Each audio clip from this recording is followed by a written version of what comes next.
Hello and welcome back to Obstacle Jewels, where I am your host, as well as your narrator, Coyola Coaster.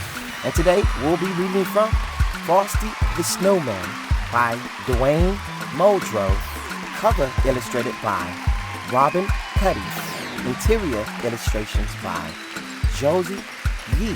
So as always, if you have a copy, please grab your copy and let's read together.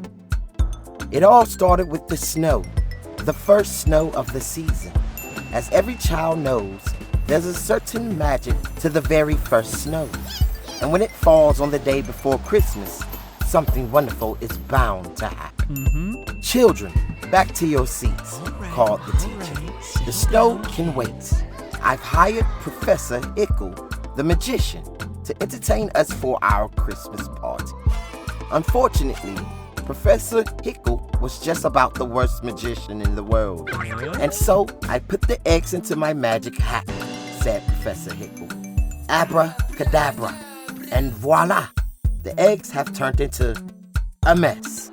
Where is my rabbit? Hocus Pocus, where are you? He didn't know that his rabbit, Hocus Pocus, was hiding in the hat. The only thing this hat is good for is the trash can, said Professor Hickle. But the hat didn't stay in the trash for long. The hat, with Hocus Pocus underneath, hopped out the door. That was when the bell rang. The children were free for the whole Christmas holiday. Hey, look at the snow, cried the children as they ran outside. They worked together to build the first snowman of the season.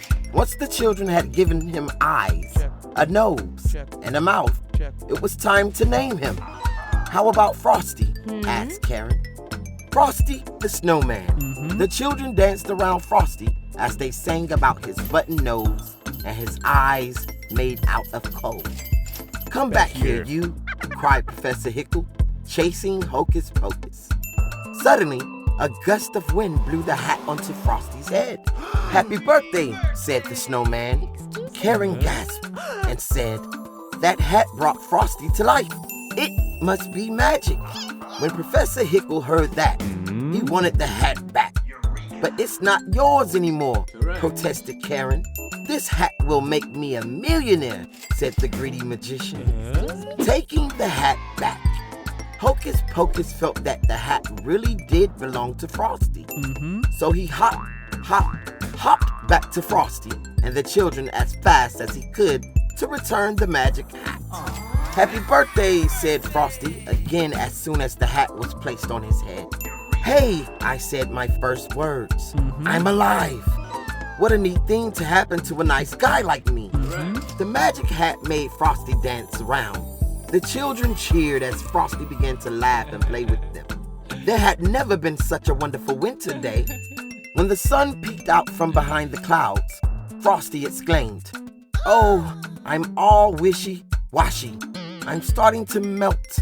The children knew they needed to take Frosty someplace where he'd never melt, like the chilly North Pole. They decided to go to the railroad station and find a train for Frosty. "Let's have a parade through town," shouted Frosty. "Come on, kids, follow the leader."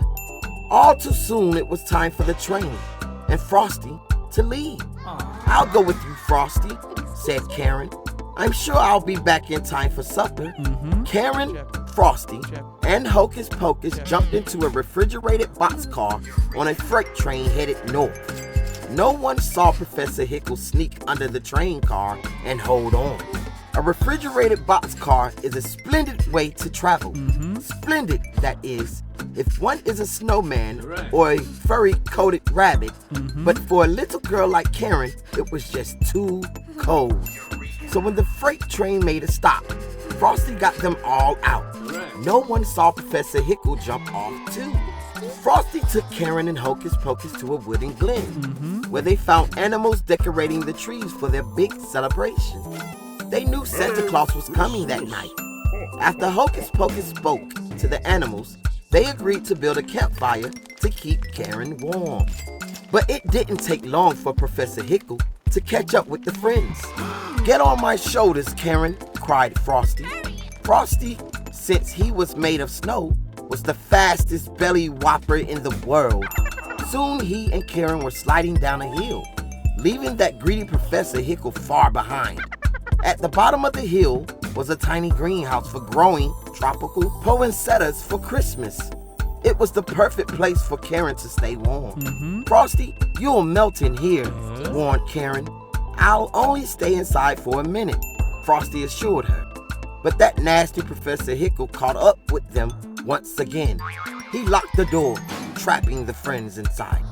That night, Hocus Pocus led Santa Claus to the greenhouse to save Frosty. But by then, poor Frosty had melted completely. Don't cry, Karen, said Santa kindly. Frosty's not gone for good. You see, he was made out of Christmas snow.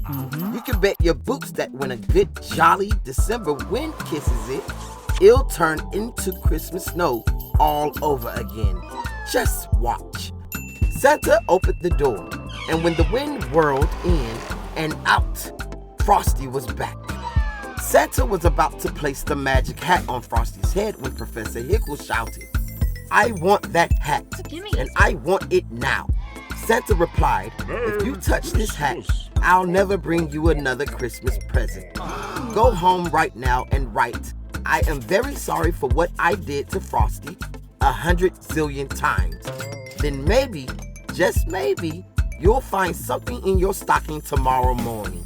Professor Hickle was very sorry indeed. He ran straight home to start writing. Happy birthday, said Frosty once more. Karen was happy to see her friend again, but now it was time to go home. Santa put Karen in his sleigh and promised her that he would take Frosty back to the North Pole with him.